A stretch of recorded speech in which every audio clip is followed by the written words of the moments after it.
जय हिंद मेरे प्यारे साथियों। आशा करता हूँ आपसे बहुत बढ़िया होंगे। तो ये एसएससी के पीवाईक्यू वाली सीरीज हम स्टार्ट कर रहे हैं, ठीक है। तो ये उसका पहला वीडियो है जो एसएससी के जीएस वाला जो पेपर होता है उसके जो पीवाईक्यू आए हैं, चाहे वो सीजीएल वगैरह किसी के भी हों, तो ये उसका पहला पार्ट है, ठीक है। तो चलिए शुरू करते हैं। Read the statement. Question number 1 क्या रहा? Read the statement given blue. Statement 1, ये कुछ स्टेटमेंट दे रखे हैं 3, तो इन स्टेटमेंटों को पढ़ना है हमें और फिर उसके आधार पर हमें आंसर देना है। स्टेटमेंट 1 क्या रहा कि भाई the constitution of India divide the legislative subject into 3 list, namely centre, state और कनकर लिस्ट। ठीक है, बिल्कुल सही बात है। वैसे 3 लिस्ट में ही होता है, वैसे तो एक चौथी लिस्ट भी, चलो मैं बाद में बताता हूँ उसके सॉल्यूशन के बाद। स्टेटमेंट 2 कह रहा है कि भाई the subject of the protection of wild animal and birds is transferred to the concurrent list from the state list by 42वें अमेंडमेंट एक्ट, जो 42वां संशोधन हुआ था उसके द्वारा। और तीसरा कह रहा है कि भाई कि only the parliament of India can make law on the subject under the concurrent list. ये तो गलत है सरासर। कंकरेंट लिस्ट का मतलब होता है जिसमें दोनों पार्लियामेंट भी बनाएगी और स्टेट भी बनाएगी, ठीक है। राज्य और केंद्र सरकार दोनों लॉ बनाएंगे। तो तीसरा स्टेटमेंट तो गलत हो गया, पहला और दूसरा सही है स्टेटमेंट। तो आंसर पहला, ओनली स्टेटमेंट 1 एंड 2 करेक्ट है। जो 7वीं अनुसूची है उसके अंदर इंडियन कॉन्स्टिट्यूशन में पावर शक्तियों का विभाजन करा गया। देखो इसकी ट्रिक क्या है। चलो इससे पहले वीडियो में मैंने आपको एक अनुसूची 12 अनुसूची बताई हैं, ठीक है। तो वो एक बार आप देख लेना, वो 10-15 मिनट की वीडियो होएगी, उसको एक बार देख लेना तो उससे आपको बेसिक आइडिया हो जाएगा। उसके बाद में ये हम कर लेते हैं, बाकी जो रिलेटेड टॉपिक होंगे उन्हें हम यहीं साथ के साथ डिस्कस करते चलेंगे, ठीक है। तो कह रहा है कि भाई 7वीं अनुसूची से इसकी ट्रिक है कि से 7 और से शक्ति, तो शक्तियों का विभाजन, ठीक है। तो the 7th schedule of the Indian constitution divides power into union state, concurrent list, union state और कनकरेंट लिस्ट। द 42वां जो अमेंडमेंट एक्ट आया था 1976, वो उसने ट्रांसफ़र कर दिए थे 5 सब्जेक्ट। तो उस 42वें संशोधन के बाद में जो है यूनियन में से स्टेट में से 5 सब्जेक्ट कनकरेंट में ट्रांसफ़र कर दिए थे, ठीक है। तो उसके बाद में क्या हुआ, पहले तो वो यूनियन वाले खुद अपने दोहरे लखमे को कह रहे हैं कि भाई हम तुम्हारे 5 सब्जेक्टों को हम ले लेंगे। फिर उसे मना कर दी कि भाई 5 सब्जेक्ट तुम क्यों लोगे, ठीक है।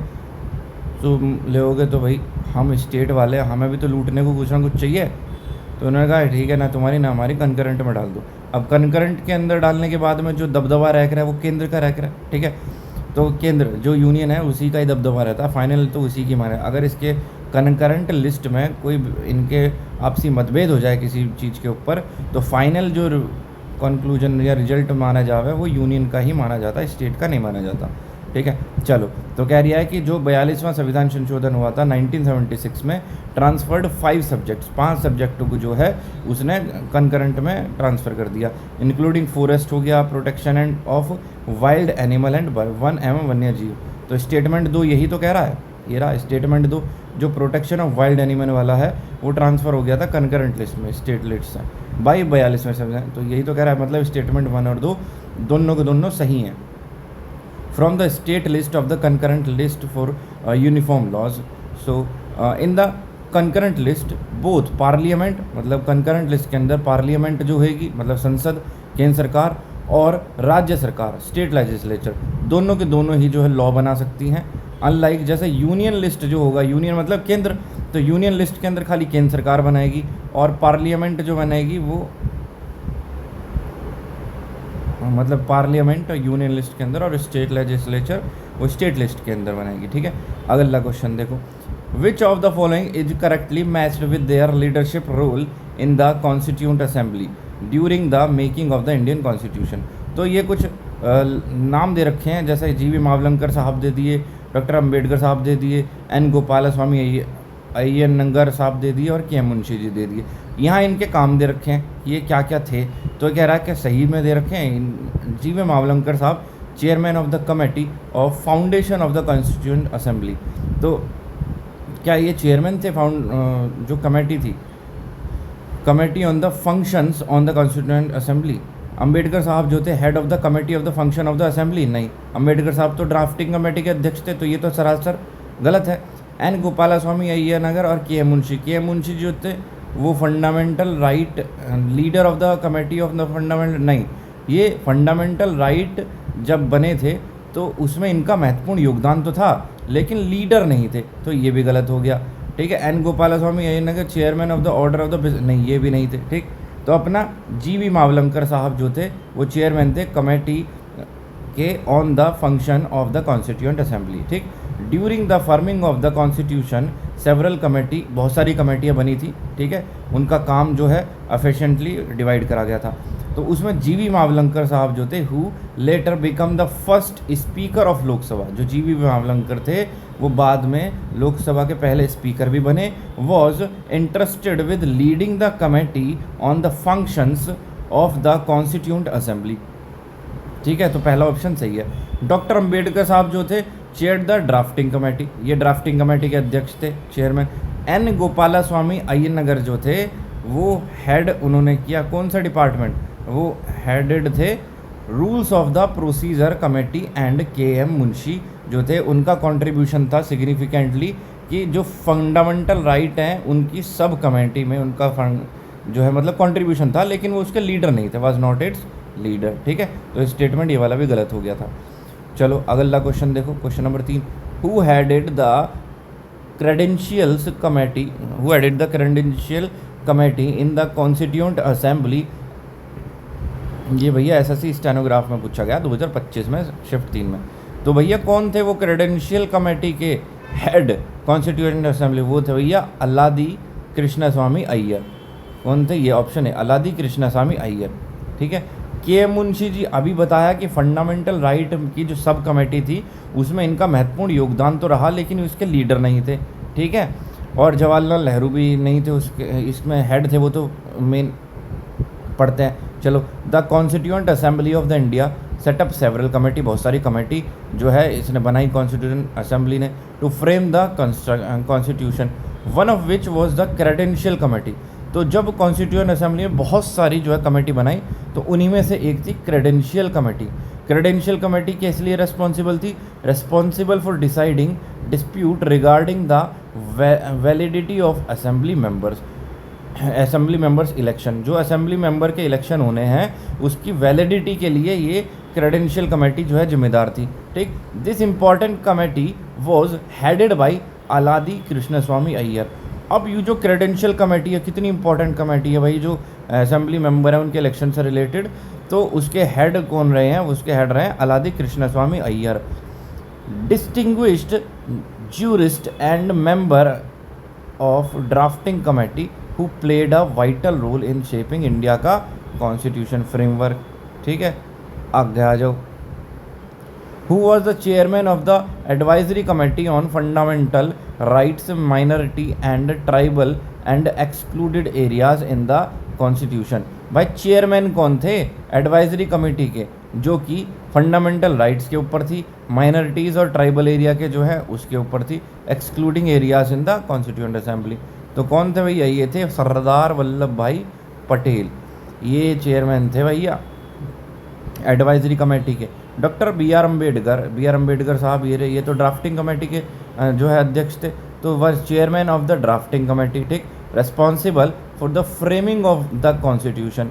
जवाहरलाल नेहरू साहब जो थे वो हेड थे काय के यूनियन कॉन्स्टिट्यूशन कमेटी के, जो केंद्रीय संवैधानिक कमेटी थी उसके अध्यक्ष थे कौन? नेहरू साहब, जवाहरलाल नेहरू जी।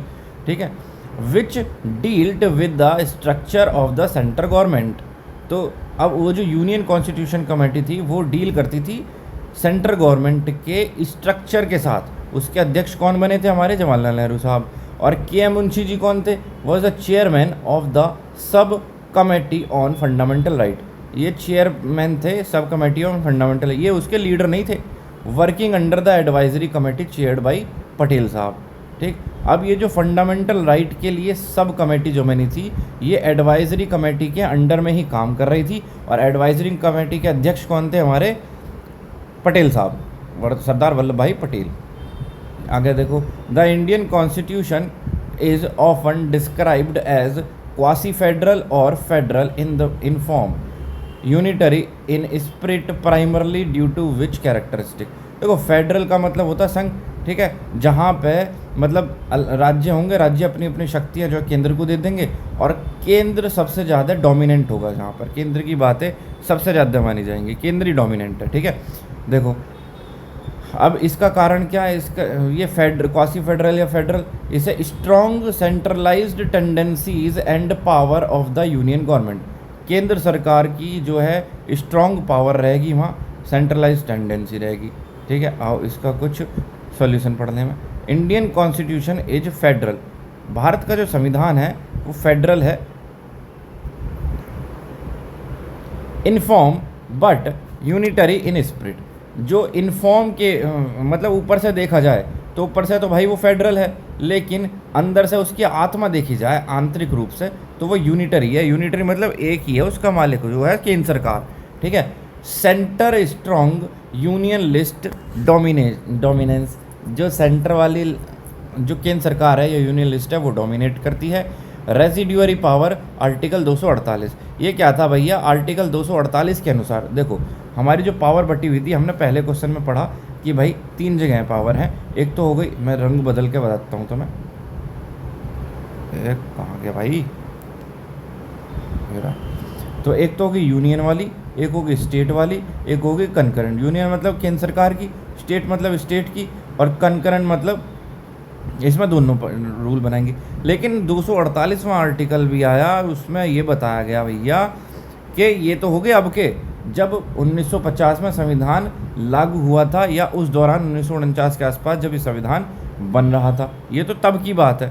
लेकिन क्या हो कि जब संविधान बन जाए, सब चीज़ें हो लें, उसके बाद में कुछ आ जाए, सोशल मीडिया, उस टाइम पे तो नहीं था सोशल मीडिया तो बाद में आया, ठीक है। तो सोशल मीडिया आया या इस तरह की और भी चीज़ें हैं, डिजिटल प्लेटफॉर्म आए, उनके ऊपर जो कानून बनाएगा वो किस लिस्ट में जाएगा, यूनियन की में जाएगा क्या, स्टेट की में जाएगा क्या, कहाँ जाएगा। तो उसके लिए एक खाली पेज हमारे जो संविधान निर्माता लोग थे वो सब छोड़ के गए थे कि भाई ये खाली पेज बनाओ, ताकि भविष्य में जो भी नई टेक्नोलॉजी आए उसके ऊपर कानून, उसकी जो मतलब जानकारी है वो इसमें रखी जाए। तो ये आर्टिकल 248 कह रहा है कि रेजिडुअल पावर, उसको कहेंगे रेजिडुअरी लिस्ट या रेजिडुअल पावर। एमरजेंसी प्रोविज़न जो होते हैं वो काय में हुए हैं, 352, 56 और 60 में एमरजेंसी प्रोविज़न है। Unitary tilt, governor rule and article 356, ये रहा भाई आर्टिकल 356, ये भी एमरजेंसी से रिलेटेड है, मिस यूज़ होने लगे। तो सेंटर इन्फ्लुएंस ऑन स्टेट, उसमें क्या था कि केंद्र का इन्फ्लुएंस स्टेट पर जो है होता है। Single constitution and citizenship unlike true federation, hence India is described as quasi federal. तो क्वासी फेडरल किसने कही, केसी वेयर ने इसको, इंडिया को क्वासी फेडरल कहा। और अ federation with a strong centre, ये BR अम्बेडकर साहब ने कहा। तो अम्बेडकर साहब ने तो कहा था कि federation with a strong centre, और क्वासी फेडरेशन कहा था केसी वेयर ने, ठीक है। आगे देखो, the system of the federalism in India divides power between, जो फेडरलिज्म की जो है सिस्टम वो इंडिया में पावर को किस किस के बीच में डिवाइड करे करे, तो है भैया दिखाओ कहाँ है, सेंटर एंड स्टेट, राज्य और केंद्र, दो ही तो चीज़ें हैं भाई, तीसरी तो कुछ है ही ना यहाँ पे जो मेन है, ठीक है। तो सेंटर है, और ऐसा तो और भी है, जिले लेवल की भी है, पंचायत लेवल की भी है, नगर पालिका लेवल की भी है, लेकिन मेन देखी जाए तो वो तो भाई एक तो सेंटर होगी केंद्र राज्य देश लेवल की, और स्टेट होगी अपने राज्य लेवल की। Federalism is a system where powers are divided between 2 levels of government, union मतलब कि सेंटर, नेशनल लेवल की मैटर हो गए इसके अंदर, जैसे डिफेंस हो गया, फॉरिजन हो गया, अफेयर्स हो गया, करेंसी हो गया, एट्सेट्रा। और स्टेट लेवल के हो गए भाई लोकल स्टेट मैटर, जैसे कि भैया एग्रीकल्चर हो गया, पब्लिक हेल्थ हो गया, etcetera. In India this division is clearly laid out in the 7th schedule, ये अभी बताया था पहले क्वेश्चन में कि 6 से 7, 6 से शक्ति, तो शक्तियों का विभाजन जो होएगा वो 7वीं अनुसूची में 7th शेड्यूल के अंदर है, ठीक है, of the constitution through union list, state list और कंकरेंट लिस्ट, ठीक है। आगे आ जाओ, इसके अंदर और बाकी क्या क्या चीज़ें होंगी, यूनियन लिस्ट, स्टेट लिस्ट और कंकरेंट लिस्ट जैसे इसमें 100 आते हैं, ठीक है, और इसमें 52 है, इसमें 61 है, इसके अंदर स्टेट लिस्ट के अंदर 61 है, पहले 66 से फिर 5 जो है कंकरेंट में जोड़ दिए तो ये 47 से 52 हो गए, और ये यूनियन लिस्ट में जो है 100 हो गए, ठीक है। तो ये जो चीज़ें हैं यूनियन लिस्ट में पहले 97 थे, फिर इसमें 4 जोड़े, फिर एक हटाया, जीएसटी बनाया था जो टैक्स वैक्स है वो हटाए, तो इस करके इसमें पूरे 100 हो गए। टोटल काउंटिंग है इसका मतलब ये तो इसके लिए जो एक अलग से वीडियो में मैंने बना रखी है जिसमें 12 अनुसूचियों के बारे में बताया हुआ है, ठीक है, तो आप वहाँ जाकर देख लीजिए। The preamble of the Indian constitution declares India to be a sovereign socialist secular और democratic republic which of these terms were added to the preamble by 42वें संशोधन अमेंडमेंट एक्ट 1976। तो भैया जो 42वां संशोधन हुआ था, अच्छा 42वें संविधान संशोधन को मिनी कॉन्स्टिट्यूशन भी क्या करें, छोटा मोटा अपने आप में एक संविधान टाइप का ही बन गया, वो बहुत बदलाव हुए, बहुत ज़्यादा, ठीक है। तो ये कह रहा 42वें संविधान संशोधन के दौरान जो प्रियम्बल मतलब कि हमारी जो प्रियम्बल को क्या कहें अभी, प्रियम्बल को क्या है, अरे यार हिंदी में क्या है इसे, इंट्रोडक्शन कहना मतलब प्रस्तावना, हाँ प्रस्तावना, इसको क्या है प्रस्तावना, प्रियम्बल को क्या करें प्रस्तावना। तो इंडियन कॉन्स्टिट्यूशन की जो प्रस्तावना थी उसमें कौन से शब्द जोड़ दिए गए थे 42वें संविधान संशोधन के बाद। प्रस्तावना में हमारे ये 4 शब्द लिख रखे हैं। सोवरेजन मतलब संप्रभुता मतलब भारत अपने निर्णय खुद लेगा, बाहर का कोई भी देश भारत के निर्णय नहीं ले सकता, ठीक है। सोशलिस्ट मतलब सामाजिक, सेकुलर और डेमोक्रेटिक। सेकुलर का मतलब क्या हो गया, ये तो हो गया संप्रभु, सोशलिस्ट मतलब सामाजिक, और सेकुलर यार मुझे सेकुलर की हिंदी नहीं पता, डेमोक्रेटिक को कहेंगे इसे जो है लोकतांत्रिक। तो ये सेकुलर की क्या हिंदी है, सेकुलर मतलब अरे यार वो निरपेक्ष, धर्म निरपेक्ष और पंथ निरपेक्ष, धर्म निरपेक्ष या कह लो पंथ निरपेक्ष कह लो, मतलब कि कोई भी धर्म के प्रति यह निरपेक्ष रहेगा। भारत का जो है कोई धर्म नहीं है, ठीक है, इसके अंदर सभी धर्मों को समान मान्यता दी गई है, इसका मतलब यूँ हो रहा है, ठीक है। तो यूँ कह रहा है कि भाई प्रस्तावना में कौन से 2 नए शब्द जुड़े हैं, तो 7वें का ए, ये जुड़े हैं सोशलिस्ट और सेकुलर। पहले जो नाम थे ये सोशलिस्ट और सेकुलर, ये दोनों नाम नहीं थे, सोवरेजन डेमोक्रेटिक रिपब्लिक यही नाम था अकेला, लेकिन बाद में जो है ये चारों जुड़ गए, सोशलिस्ट मतलब सामाजिक और सेकुलर मतलब धर्मनिरपेक्ष पंथ निरपेक्षता, ठीक है। द ओरिजिनल प्रियम्बल 1950, तो 1950 में जो प्रस्तावना थी ओरिजिनल वाली, वो describe India as sovereign democratic republic, ठीक है, संप्रभु लोकतांत्रिक रिपब्लिक मतलब गणराज्य। द 42वां संशोधन आया भैया कॉन्स्टिट्यूशन अमेंडमेंट एक्ट 1976 में। इसने क्या कही कि during the emergency period under Indira Gandhi का गवर्नमेंट, उस समय इंदिरा गांधी की गवर्नमेंट चल रही थी, ठीक है, तो इमरजेंसी के दौरान उन्होंने ऐड कर दिए शब्द, एक तो सोशलिस्ट मतलब सामाजिक और सेकुलर मतलब धर्मनिरपेक्ष या पंथ निरपेक्ष, बिटवीन सोवरेजन एंड डेमोक्रेटिक, इन दोनों के बीच में ऐड करें, इनका सीक्वेंस भी याद रखना।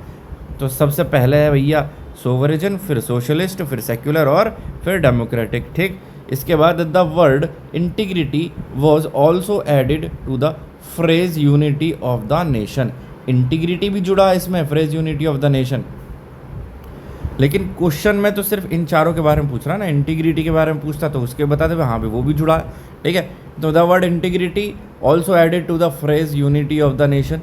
दस आफ्टर 1976 के बाद जब 42वां संविधान संशोधन हो गया, the preamble reads sovereign socialist secular democratic republic, ठीक है, इस तरीके से। आगे देखो, who among the following was the chairman of the drafting committee of the constituent assembly. तो भैया ड्राफ्टिंग कमेटी का अभी बताया अंबेडकर साहब थे, कहाँ गए, डॉक्टर BR अम्बेडकर, तो भैया इसके हो गए अम्बेडकर साहब। Doctor BR Ambedkar the constituent assembly of India formed various committees, बहुत सारी कमेटी बनाई उसने। The most important was the drafting committee setup 29 अगस्त 1947। तो 29 अगस्त 1947 को ड्राफ्टिंग कमेटी बनी, उसमें जो है 7 मेंबर थे, उसके अम्बेडकर साहब जो थे उसके हेड थे, चेयरमैन, ठीक है। तो Ambedkar is therefore called the chief architect. अब क्योंकि ड्राफ्टिंग कमेटी क्या होती है, किसी चीज़ का डिज़ाइन बनाना, नक्शा तैयार करना एक तरह से, ठीक है, तो उसके हेड हो गए अम्बेडकर साहब। तो इसी वजह से इनको चीफ आर्किटेक्ट भी बोला गया ऑफ द इंडियन कॉन्स्टिट्यूशन, भारतीय संविधान के मुख्य आर्किटेक्ट, ठीक, हमारे डॉक्टर अंबेडकर साहब जी, ठीक है। अदर की मेंबर्स इंक्लूडेड एन गोपाला स्वामी अय्यनागर, एन गोपाला स्वामी अय्यनागर थे, अलादी कृष्ण स्वामी अय्यर थे, के एम मुंशी जी थे, और Mohammad Saadulla, B L Mitter later replaced, जो मतलब मोहम्मद सदाउल्ला जो है ये बाद में नहीं, बी एल मित्र जो थे later replace, and D P Khaitan ये भी बाद में रिप्लेस कर दिए गए थे टी टी कृष्णमाचारी के द्वारा, ठीक है। आगे देखो, who was the home minister in the first cabinet of free India, जो स्वतंत्र भारत था उसकी पहली कैबिनेट के होम मिनिस्टर कौन बने, पहले होम मिनिस्टर, तो वो थे हमारे सरदार वल्लभ भाई पटेल साहब, ठीक है। तो in the first cabinet of independent India 15 August 1947 Sardar Vallabh Bhai Patel served as the deputy prime minister and home minister. तो जो पहली कैबिनेट थी ना हमारी 15 अगस्त 1947 के बाद की जो पहली कैबिनेट थी भारत आज़ाद होने के बाद, आज़ाद भारत की पहली कैबिनेट, उसके जो होम मिनिस्टर बने पहले वो बने थे हमारे वल्लभ भाई पटेल साहब, और वो होम मिनिस्टर भी थे, साथ ही साथ वो डेप्यूटी प्राइम मिनिस्टर भी थे। As home minister he played a crucial role in integration of princely state into Indian union. सभी को पता है कि जो देश आज़ाद हुआ था 552 रियासतें जो थी उनको भारत में मिलाना था, ये एक अपने आप में एक बहुत बड़ा और बहुत ज़रूरी टास्क था। तो हमारे वल्लभ भाई पटेल साहब की इसमें बहुत ही महत्वपूर्ण भूमिका रही इंडियन यूनियन के लिए।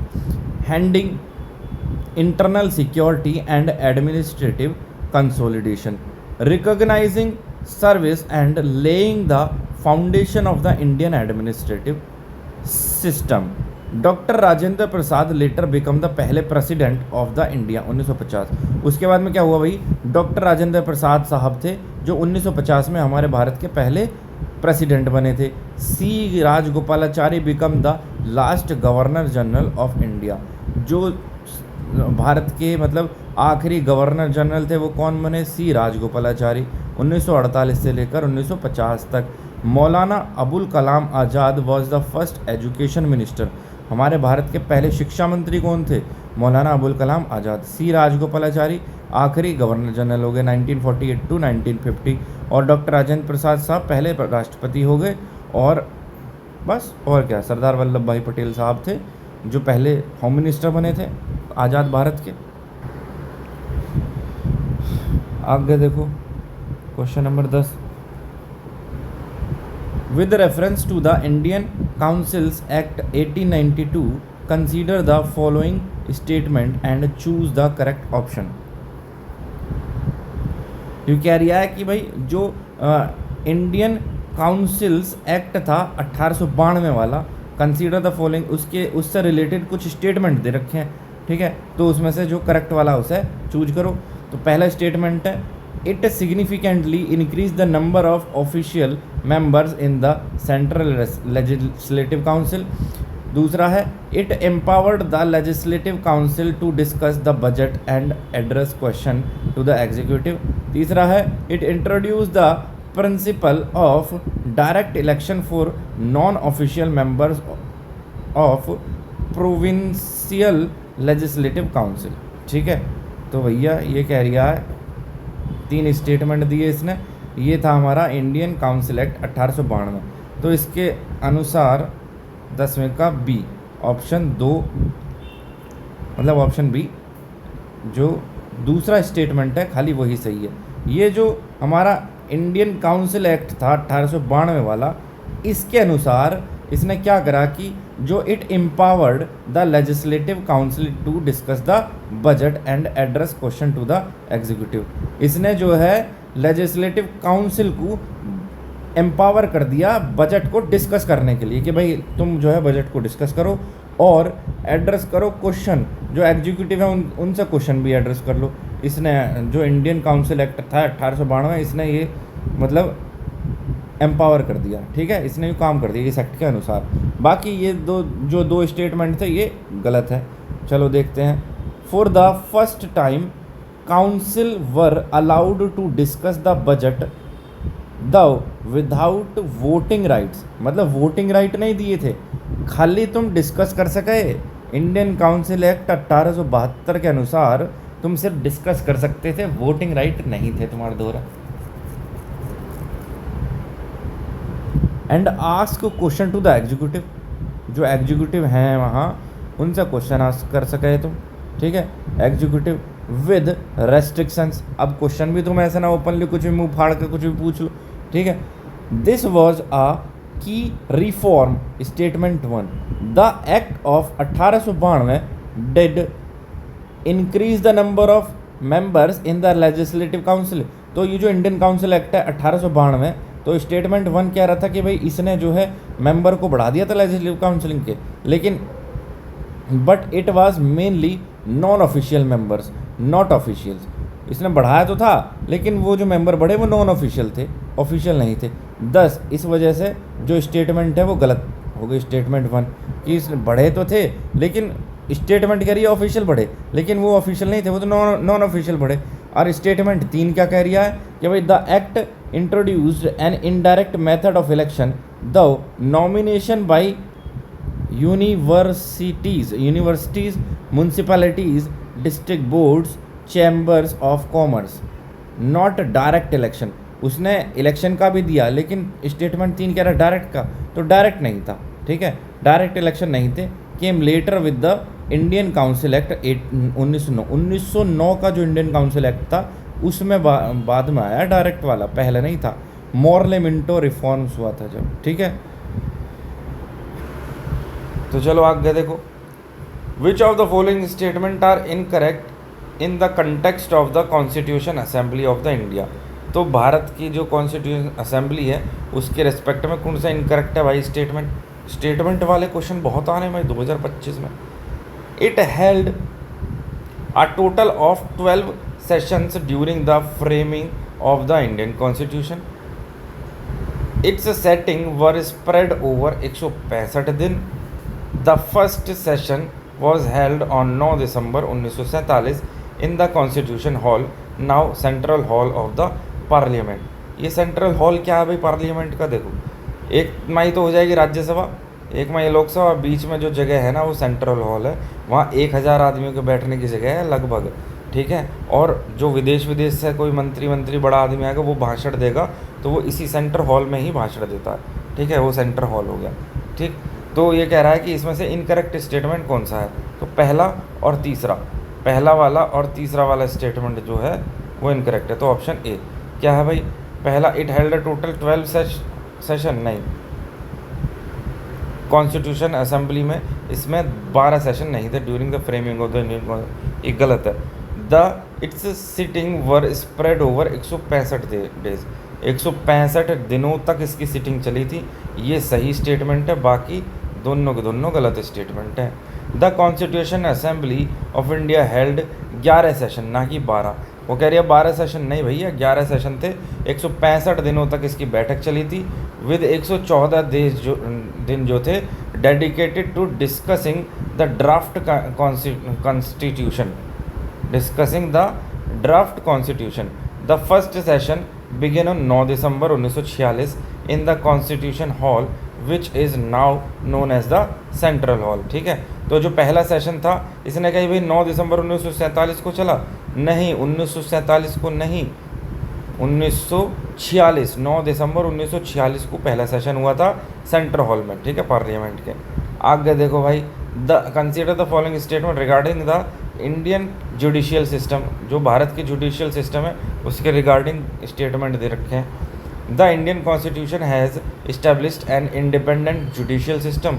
In this system, the executive and legislature must not restrain the functioning of the judiciary in such a way that it is unable to deliver the justice।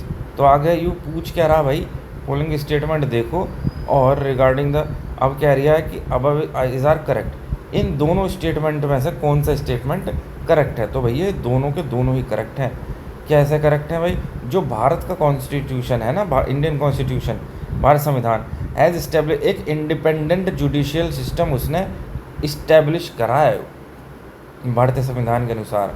और दूसरा स्टेटमेंट है कि इस सिस्टम के अनुसार, जो इंडिपेंडेंट जुडिशियल सिस्टम जो establish हुआ है, उसके अंदर the executive and legislature must not restrain the functioning of the judiciary in such a way that it is unable to deliver the justice. मतलब कि जो जुडिशरी सिस्टम है वो जस्टिस को डिलीवर करने से रुक ना सके, ऐसा कोई भी काम जो है नहीं हुआ है। लेजिस्लेचर, एग्जीक्यूटिव या लेजिस्लेचर जो होंगे वो उनके हाथ में कुछ पावर ही ना दी गई हमारे जस्टिस सिस्टम के लिए, मोटा मोटा यू कह रिया। तो देखा जाए तो बोथ 1 और 2 कागजी तौर पर तो ये सही है, लेकिन वास्तविकता से इसका कोई लेना देना नहीं है। ठीक है, आगे देखो तो कह रिया बोथ 1 और 2 the constitution of India ensures an independent judiciary meaning the other organs of the government can not interface with its ability to dispense the justice impartially. ठीक है, हालांकि ऐसा कुछ है नहीं, इसका वास्तविकता से दूर दूर तक कोई नाता ना, पर ठीक है, जो उन्होंने कह दिया भैया सब ठीक ही है। अगला क्वेश्चन है, who among the following while praising the amending features of the Indian constitution said that this variety in the amending process is wise but rarely found।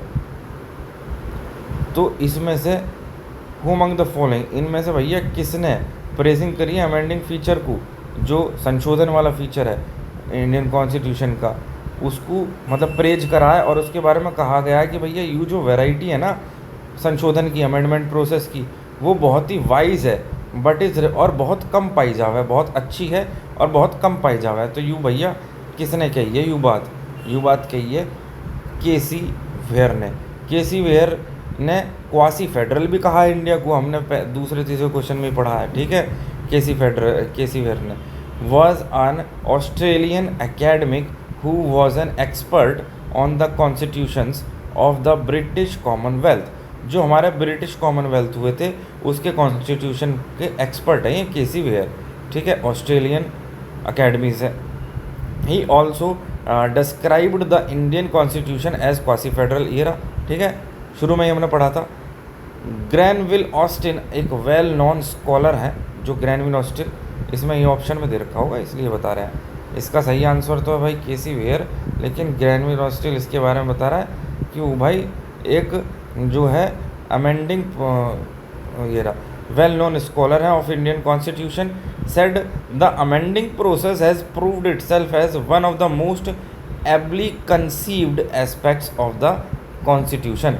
इन्होंने भी अमेंडमेंट से रिलेटेड बोला तो है ग्रैवलिन ऑस्टिन ने। इन्होंने क्या कही है कि भाई ये जो अमेंडमेंट मतलब संशोधन वाला जो प्रोसेस है ना, उस प्रोसेस ने अपने आप को प्रूफ करा है itself as one of the most ably conceived, मतलब बहुत सारे जो एबली कंसीव्ड एस्पेक्ट्स में से एक बहुत इंपॉर्टेंट वाला एस्पेक्ट है ऑफ द कॉन्स्टिट्यूशन। ठीक है, अगला जो है Ivor Jennings said that India is a federation with a strong centralised tendency. Ivor, और हमारे अम्बेडकर साहब ने भी यही कहा है कि India is a federation with a strong union, या कह लो सेंटर। ठीक है, तो Ivor Jennings said the India is a federation with a strong centralised tendency. ठीक, यू कहिए। आगे देखो अगला क्वेश्चन क्या कह रहा है,